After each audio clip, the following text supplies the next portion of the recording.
Auzubillahiminash-shaytanir-rajim. Bismillahir-rahmanir-rahim.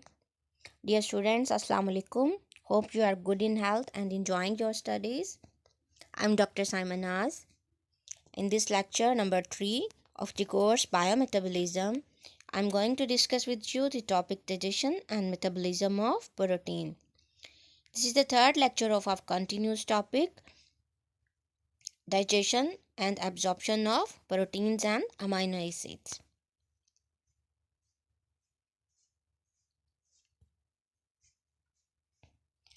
I welcome all of you in this lecture with the prayer, Rabbi Zidni Ilma, my Lord, increase me in knowledge. The key concepts I am going to deliver you in this lecture are about metabolism, the concepts of protein metabolisms, what are the pathways of protein metabolism, and what is nitrogen balance.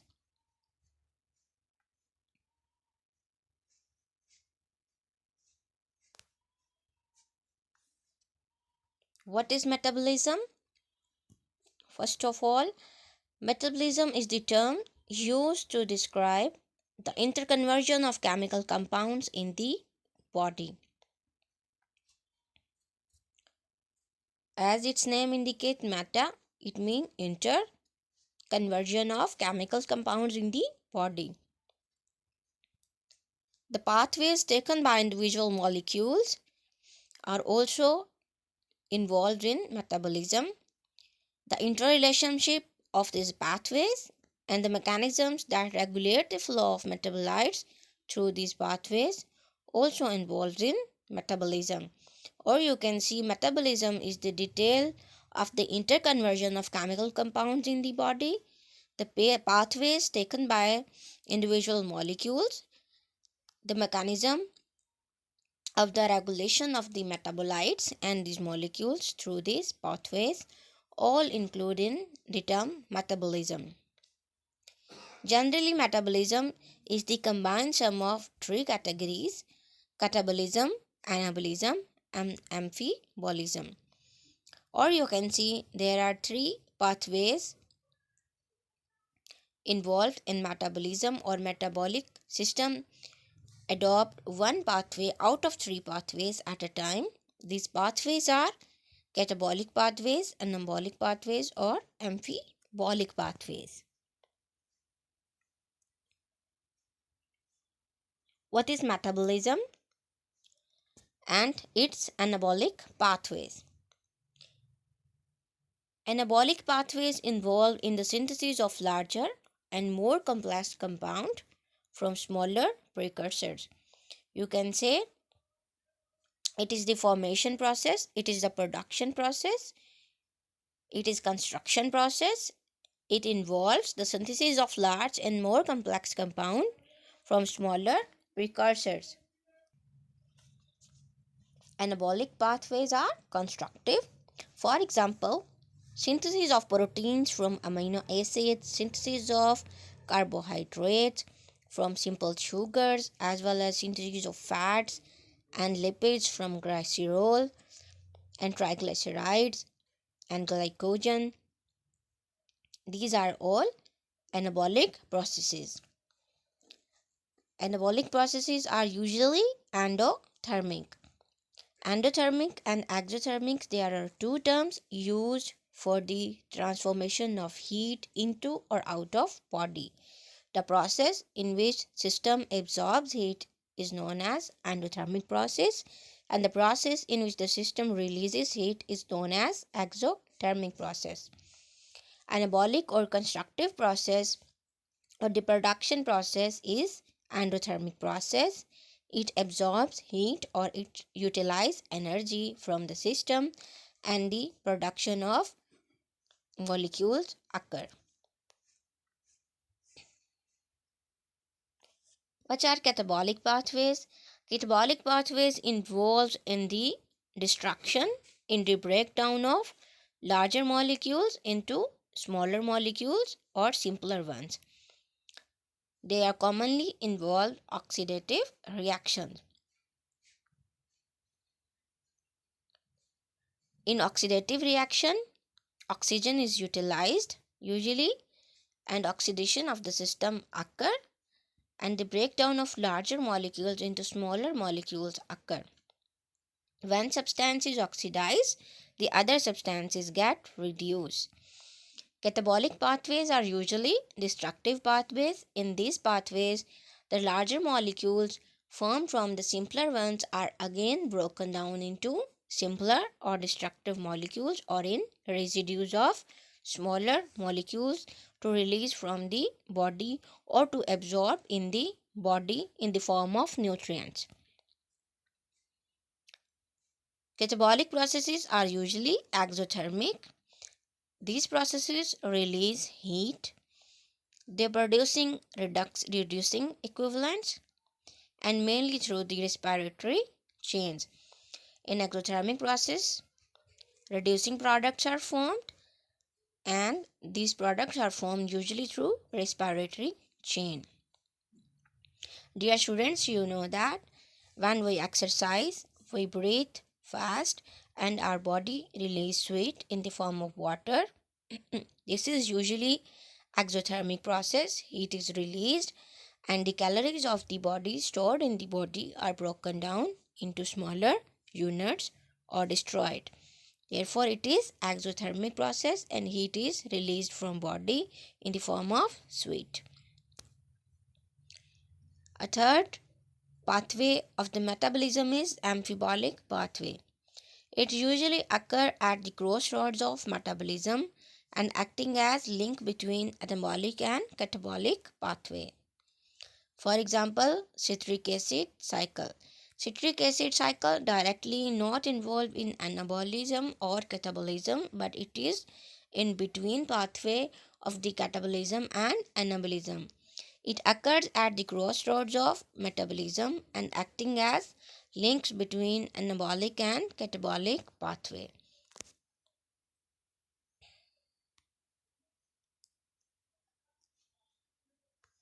A 70 kg weight of adult human or a healthy human of 70 kg weight, usually an adult, requires about 19202 to 2900 kilocalories from metabolic fuels each day, depending upon its physical activity.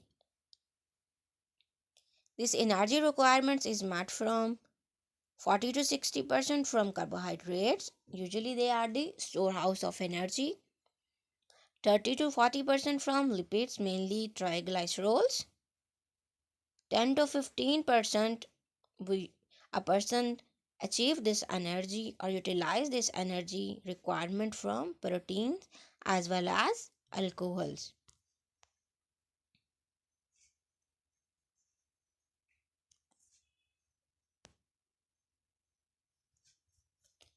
There is a constant requirement for metabolic fuels throughout the day.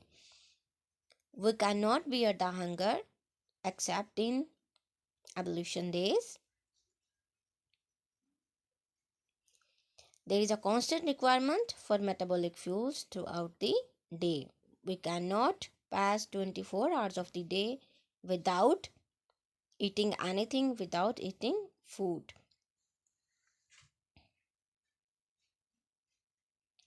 Most people consume their daily intake of metabolic fuels in 2 or 3 meals, so there is a need to form reserves. Usually, we store energy in the form of carbohydrates, in the form of proteins, or in the form of fat. So we have to take daily 3 to 4 times of meal so that we can continue our reservoirs of energy, and this energy we utilize for our performance or to perform works throughout the day.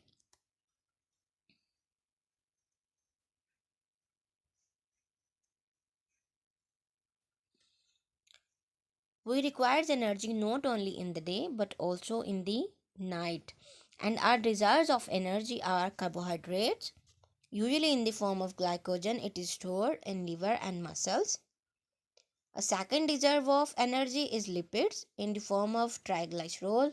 Lipids are stored in adipose tissues of body, as well as labile proteins are also stored in the body and we utilize the energy released by these reserves for the performance of our work in the day as well as in night.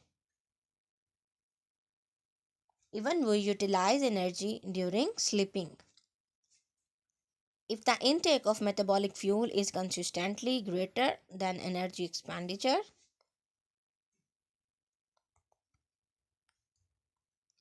then we feel weakness. If we intake of metabolic fuel is greater than energy expenditure, then we also feel laziness.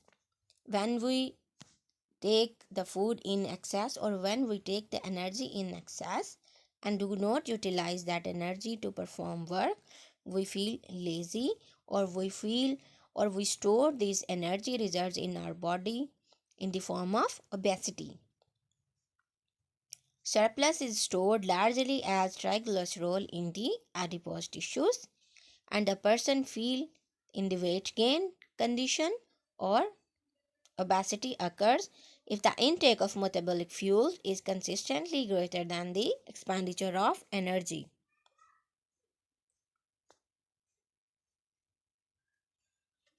It leads to the development of obesity.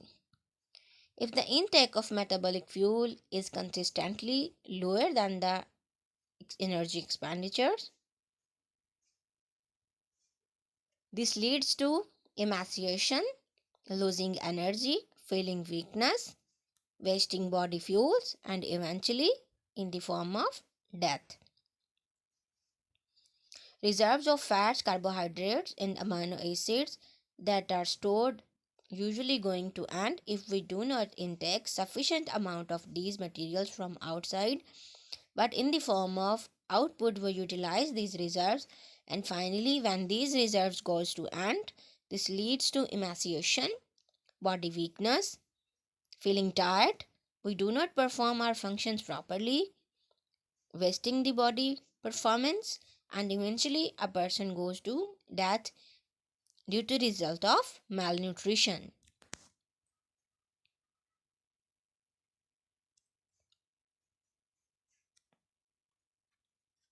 In metabolism, all the products of digestion are metabolized to acetyl CoA enzymes, which is oxidized by the citric acid cycle. In the initial process of metabolism, when we eat carbohydrate, proteins, and fats, their digestion process usually starts in the mouth. From mouth, when they goes to the stomach and smaller intestine and larger intestine, carbohydrates are broken down into simple sugars, mainly in the form of glucose. Proteins are broken down in the form of amino acids, and fats are broken down into fatty acids and glycerols. And all three simple monomers are converted into acetyl CoA and metabolized in the presence of acetyl CoA enzyme. Is acetyl CoA then entered into citric acid cycle. So citric acid cycle ATPs or adenosine triphosphates are released in the form of energy. This is usually a complex process, not as a simpler one as shown in this figure.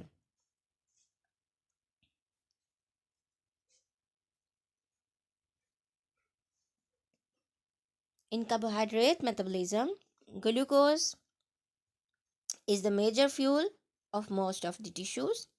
You can see in this picture at the top right of this flow chart, there is a diet in the form of carbohydrates, usually in the form of wheat or bread we use in our routine. From wheat or bread, we gain glucose and carbohydrates. These glucose are broken down into glucose phosphates, and if carbohydrates get stored, they store in the body in the form of glycogen. These glucose phosphates are further broken down into triose phosphate through pentose phosphate pathway involving the releasing of carbon dioxide. From triose phosphate, this is converted into pyruvate, And the pyruvate is the precursor of acetyl-CoA enzyme. From pyruvate, lactates are also produced, carbon dioxide is also produced, triglycerols are also formed. This acetyl-CoA then enters into citric acid cycle and the ATPs are formed in the process of oxidative phosphorylation. Glucose is the major fuel of most of tissues. It metabolizes to pyruvate aerobically and lactate anaerobically. It is converted into pyruvate aerobically and lactate in the anaerobic process by the pathway of glycolysis, which further get reduced to acetyl-CoA enzyme. And acetyl-CoA enters in the citric acid cycle with the formation of ATP in the process of oxidative phosphorylation.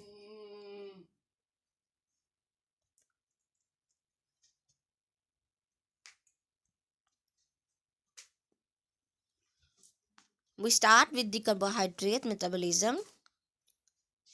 Before going to a detailed topic of protein metabolism, we start with detail about carbohydrate metabolism.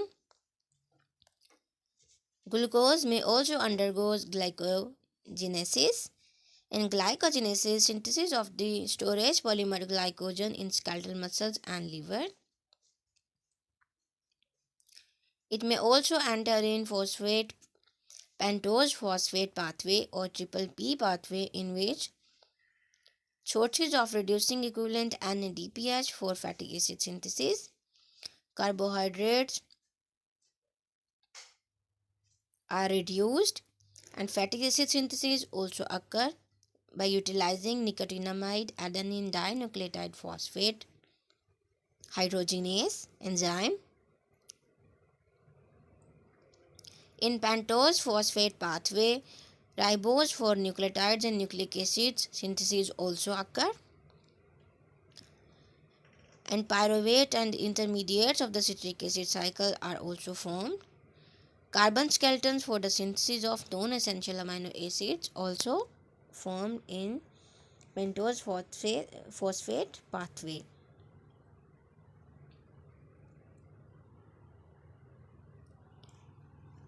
Acetyl-CoA, which is the precursor of fatty acids, and cholesterol, which is the steroid hormone synthesized in the body in the metabolic process. Glucogenesis is the process of synthesizing glucose from known carbohydrate precursors such as lactate, amino acids, and glycerol. Briefly, you can say glucogenesis is the process of synthesizing glucose from known carbohydrate precursors such as lactate, amino acids, and glycerols.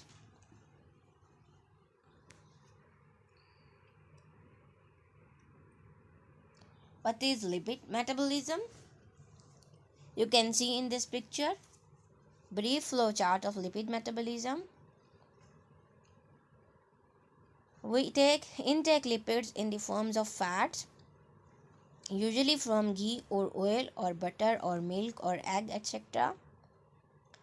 They are the sources of long chain fatty acids, either dietary lipids or through de novo synthesis from acetyl-CoA. Fatty acids may either get oxidized to acetyl-CoA directly through beta oxidation process. Oxidation is the process of addition of oxygen, removal of electrons, or removal of hydrogen. In beta oxidation process, fatty acids may get oxidized to acetyl-CoA. This acetyl-CoA further esterified with glycerol and forming triglycerol, which is body's main fuel reserve.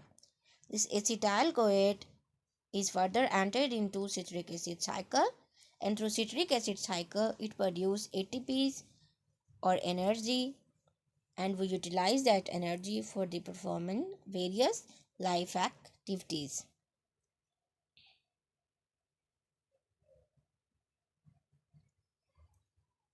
Acetyl-CoA formed by the beta oxidation of fatty acids may undergo three fates. It either oxidizes through citric acid cycle precursor for the synthesis of cholesterol and other steroids, or in the liver it is used to form the ketone bodies acetoacetate and 3-hydroxybutyrate, which are the important fuels in prolonged fasting and starvation.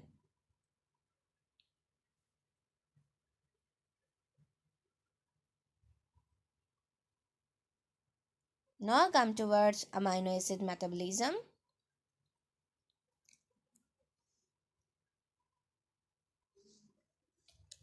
Amino acids form metabolic intermediates by transamination using the amino group from other amino acids. Usually, two processes involved in amino acids metabolism: transamination, deamination, and the third process is urea formation. In transamination, amino acid forms by using the amino group from other amino acids, and metabolic intermediates are formed by the combination of amino acids with other amino acids from other sources. In deamination, removal of amino nitrogen as urea through urea cycle occur. In deamination, as this word indicates, removal of amino group occur as urea through urea cycle. The carbon skeleton that remains after transamination undergoes oxidation through citric acid cycle. This carbon skeleton is also utilized to synthesize glucose in glucogenesis process.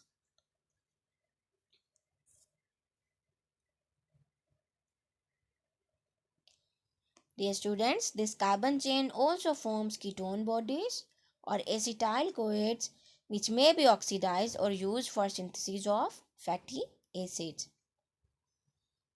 Amino acids may also be precursors of other compounds. For example, they can also be utilized for the formation of purines and pyrimidines, for the synthesis of hormones such as epinephrine and thyroxine, and for the synthesis of neurotransmitters, which are the important hormones of central nervous system.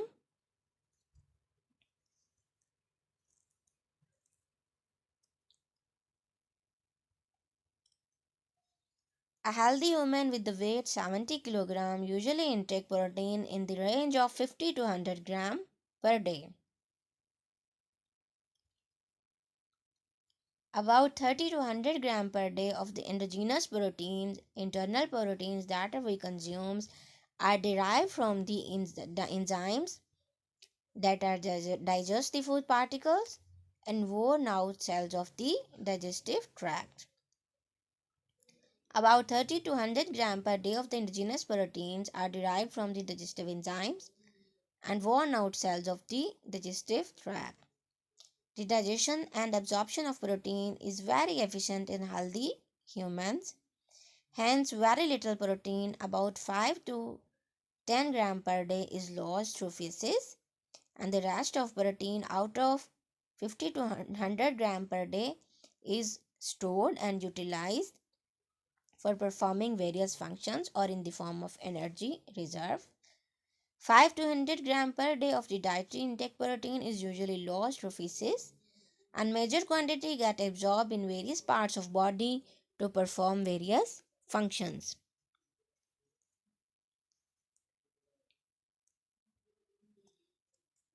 Total of all chemical changes that occur in body includes anabolism as well as catabolism. We have already studied that anabolism is the energy requiring process where small molecules join to form larger molecule. For example, glucose plus glucose are unite to form maltose or galactose. Glucose plus galactose are unite to form sucrose. In catabolism, energy is released and it is the process where larger molecules broken down to smaller one.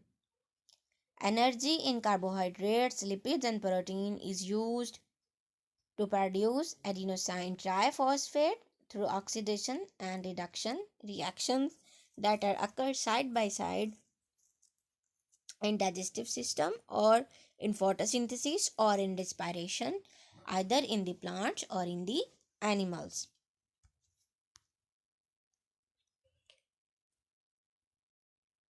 I call again and again oxidation reduction reaction. What are these oxidation reduction reactions? Oxidations occur through the loss of hydrogen or the gain of oxygen. It is also either the removal of electron or removal of hydrogen. It's a process in which reduction occurs through the gain of hydrogen or loss of oxygen.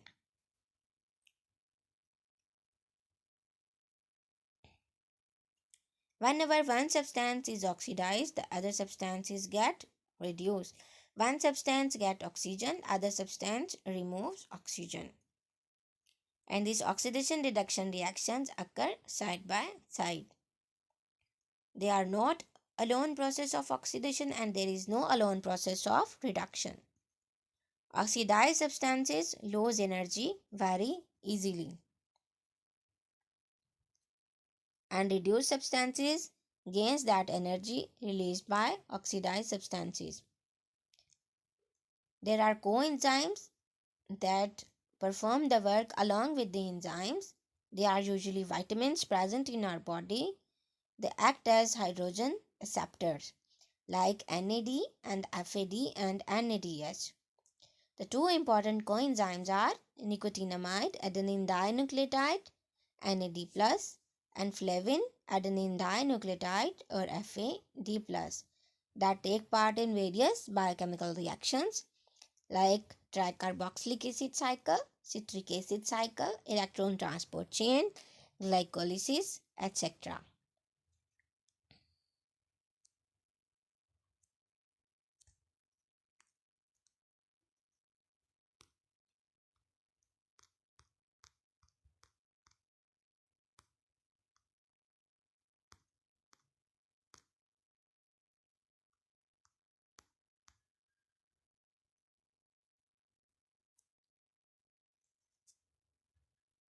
Dear students, you can see in this picture 2 to 3 metabolic pathways.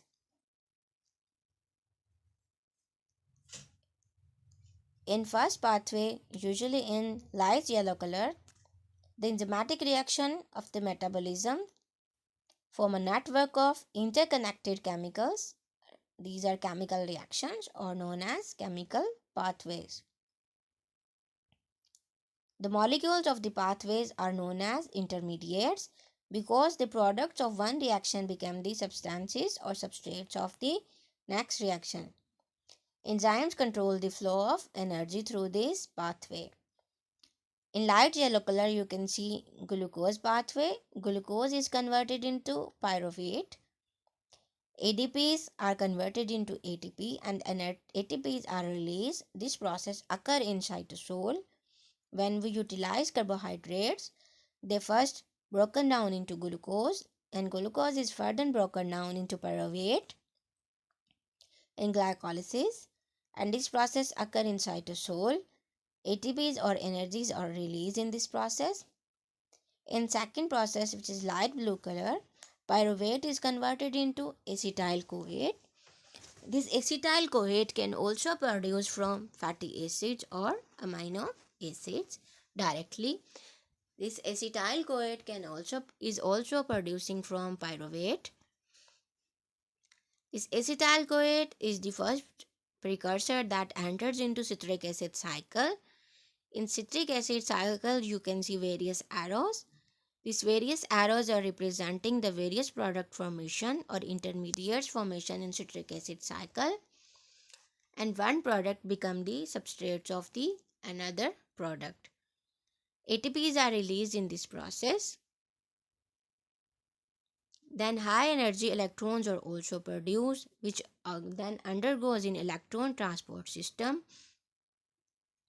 like glycolysis and tricarboxylic acid or citric acid cycle. In electron transport chain, ATPs are also produced as represented in yellow color in this picture. In all these processes or metabolic pathways are catalyzed by the enzymes that control the flow of energy through these pathways.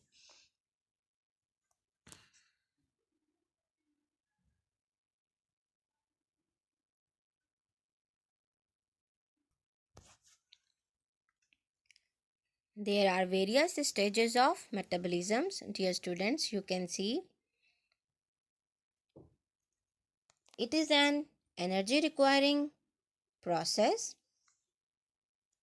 In the first step, it usually comprises in three stages: stage 1, stage 2 and stage 3. In stage 1, you can see proteins, carbohydrates and fats are present. Proteins are broken down into amino acids. Carbohydrates are broken down into glucose and other sugars. Fats are converted into glycerol and fatty acids.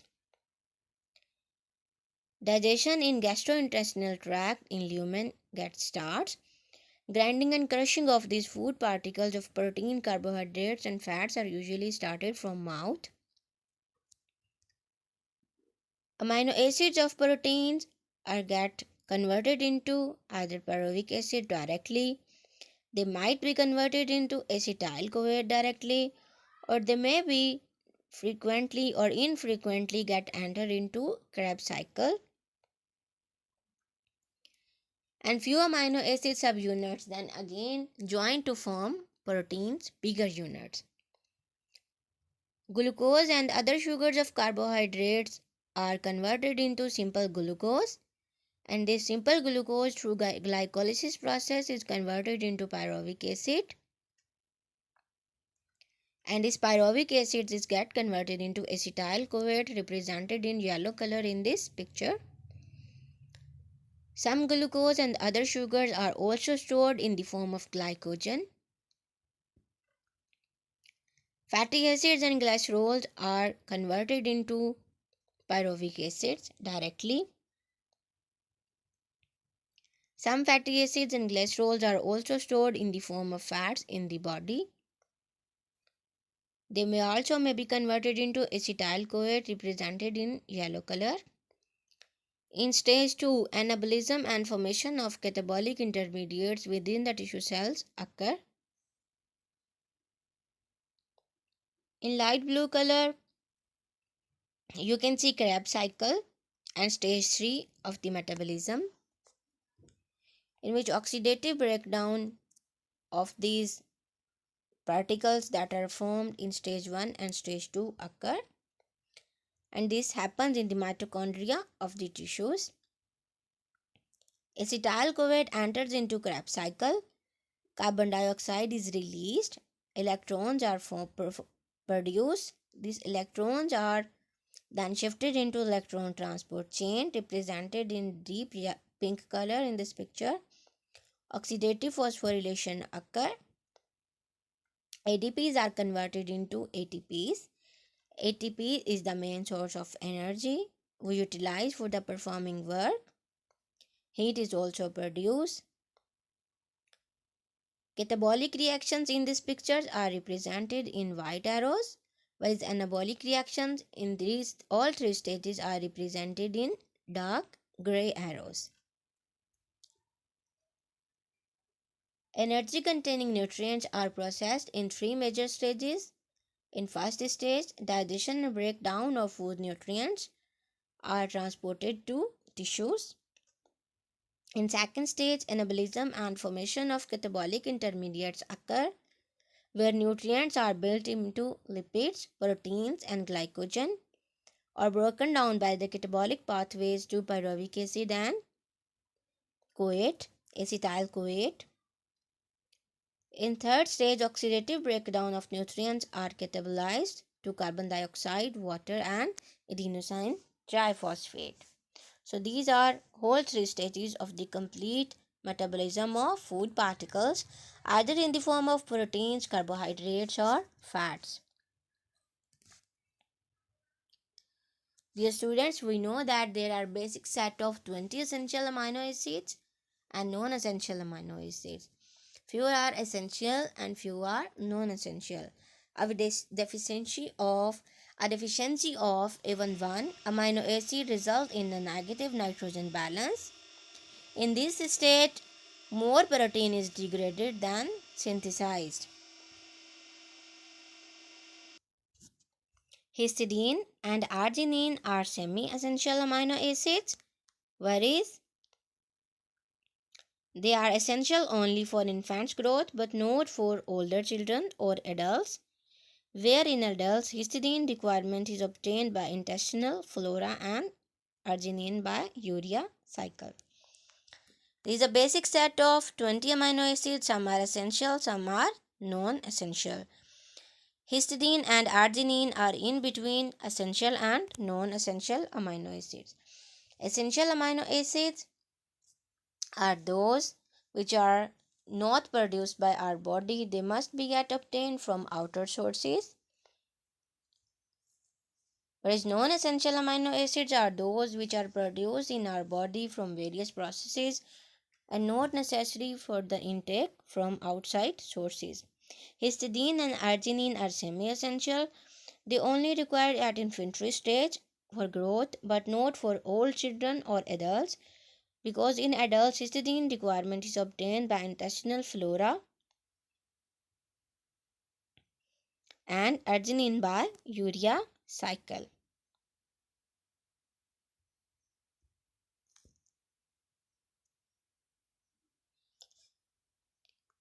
For the formation of tissue proteins or essential amino acids are those that cannot be synthesized by organism. They must be provided by dietary proteins or must be present at the same time with non-essential amino acids that can be synthesized by organism through various biochemical processes in the body.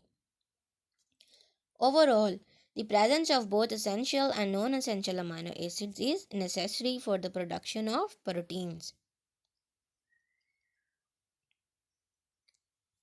Non-essential amino acids can be formed by transamination, by oxidative deamination or decarboxylation process. In transamination, transfer of an amino group to keto acids occur. As its name indicates, it is the transfer of amino group. If used for energy, amino acids undergo oxidative deamination. In oxidative deamination, ammonia and keto acids are produced as byproducts of oxidative deamination. Ammonia is converted to urea by decarboxylation process in which carbon dioxide is released and excreted. Amino acids are not stored in the body like fats and carbohydrates. They must be transformed into other products or must be released from body by the formation of urea through urea cycle. All the processes transamination, deamination, decarboxylation and urea formation are necessary for the metabolism of proteins or amino acids. Dear students, in start we learned that amino acids are linked together each other by peptide bonds. You can see in this picture peptide bonds between carbons and nitrogens. Carbons are represented in white circles where nitrogen, carbon and carbonyl groups are represented in blue color. Peptide bonds are formed between various amino acids and they are linked together each other.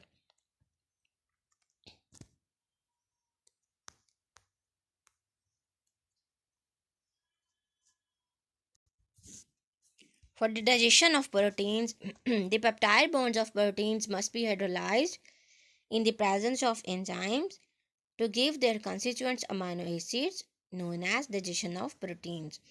Dear students, in start we have learned that peptide bond is formed by the release or by the condensation process in which water molecule was released. But for the breakdown of that peptide bonds, we use the process of hydrolysis in the presence of enzymes. The produced water is broken down and the constituent amino acids are broken down in the process of digestion. These peptide bonds get broken down in the presence of enzymes known as proteases or peptidases. These chains are broken down and amino acids get separated. They are entered into another cycles of protein digestion, urea cycle, in which double ammonia and carbon dioxide are produced and urea are produced, or these few amino acids are again united to form the bigger molecules of proteins. You can see in this picture general pathway of amino acids metabolism. Proteins of food are broken down into amino acids. Amino acids are entered into two pathways, anabolic pathways as well as catabolic pathways. In anabolic pathways, synthesis of cell and extracellular proteins occur, as well as synthesis of peptide and physiologically active substances occur. Both of these processes then unite to form proteins and peptides of the organism. In catabolic pathways, transamination, deamination, and decarboxylation occurs. Through transamination and deamination, urea, carbon dioxide, and water are formed. In decarboxylation, amines are again transformed into deamination process. Metabolites of glycolysis and Krebs cycles are also converted into amino acids if they are in the form of smaller amino acid units or other products like ammonia and carboxylic acids and carbon backbone chain. They are united to form amino acids, and these amino acids are again entered into anabolic and catabolic pathways.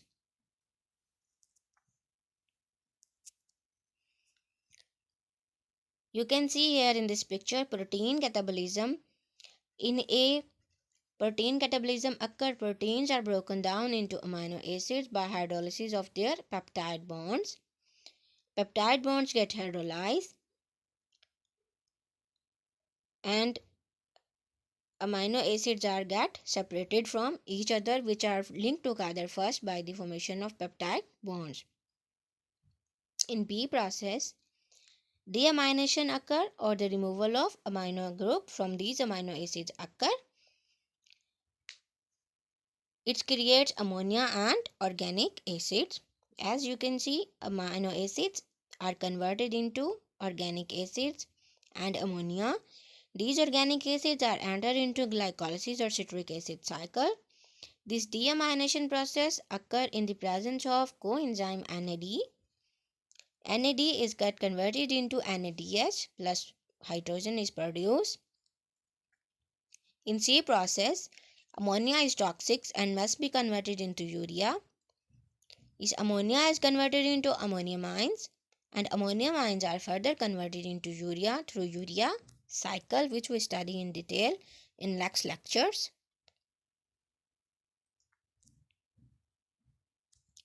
Metabolism of protein is the metabolism of amino acids. Metabolism of amino acid is a part of the nitrogen metabolism in the body. Nitrogen enters in the body in the form of dietary protein because it is the important part of protein, and 16% of nitrogen we get from proteins. Dietary proteins cannot be stored as such but used for the formation of tissue proteins due to there is a continuous breakdown of endogenous tissue proteins occur.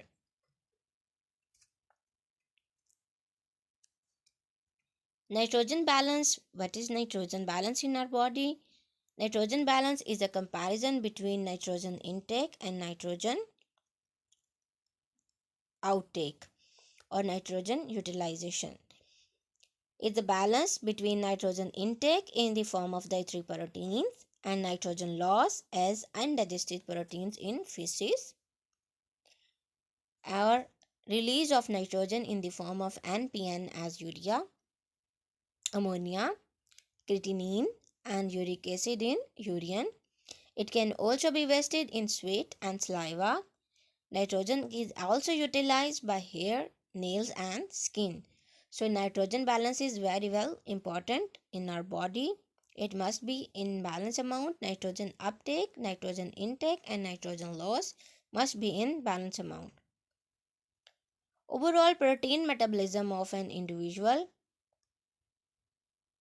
and to overcome the nutritional nitrogen requirement, nitrogen balance must be between nitrogen intake and nitrogen uptake in a healthy human being or an organism.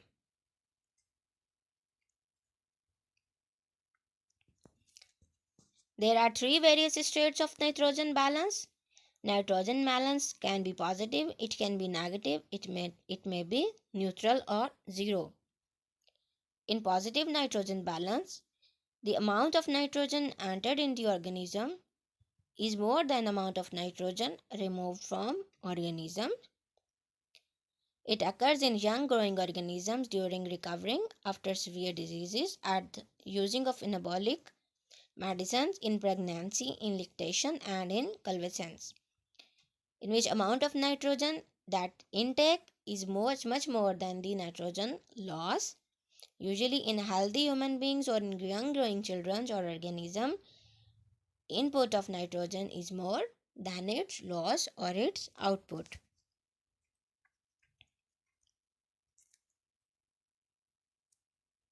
In negative nitrogen balance, the amount of nitrogen removed from the organism is more than amount of nitrogen entered in the organism.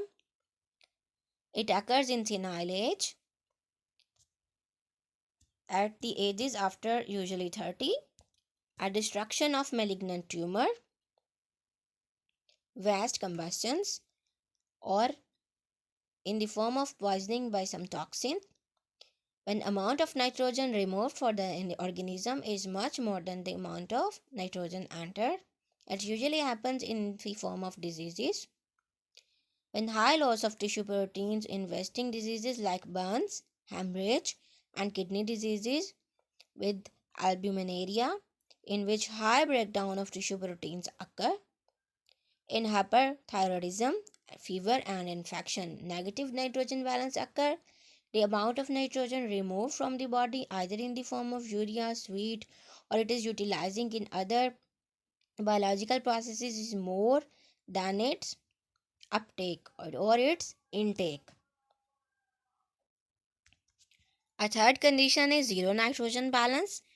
In zero nitrogen balance, the amount of nitrogen removed from the organism is equal to the amount of nitrogen entered in the organism.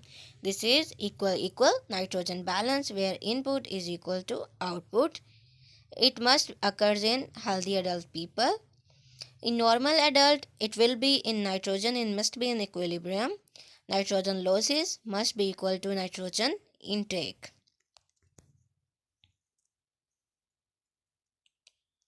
What are the protein requirements for healthy and diseased conditions? The normal daily requirements of protein for adult is 0.8 gram per kilogram per body weight of that person. That requirement is increased in healthy conditions during the periods of rapid growth, during pregnancy, lactation, and adolescence. The requirement of nitrogen gets much more than in routine. Protein requirement is increased in disease states like illness, in major trauma, in surgery, etc. But there is another condition in which requirement of protein should be reduced, like hepatic failure when liver is not working properly, and renal failure when kidneys do not work properly.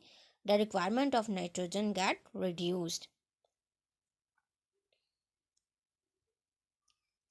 Another term that is used to represent the protein is the biological value of protein along with the nitrogen balance.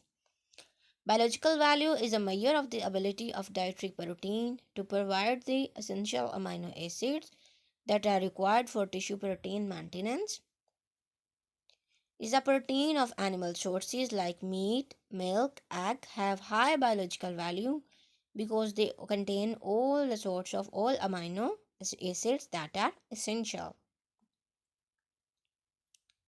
Protein from plant sources like wheat, corn, beans have low biological value because they are the combination of more than one plant protein is required for a high healthy vegetarian diet to increase its biological value. means protein is present in much more quantity in the sources that are obtained from animal than the sources that are obtained from plants. If we are taking the vegetarian diet, then we must mix various plant sources or various vegetables to complete the biological value or to complete the set of essential and non-essential amino acids and to increase the biological value of proteins.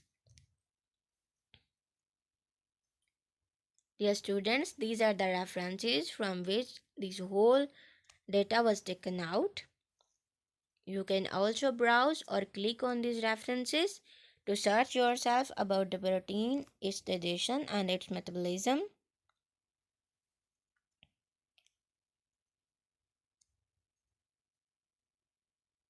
There are the few questions of assignment for you. Thank you. Allah Hafiz.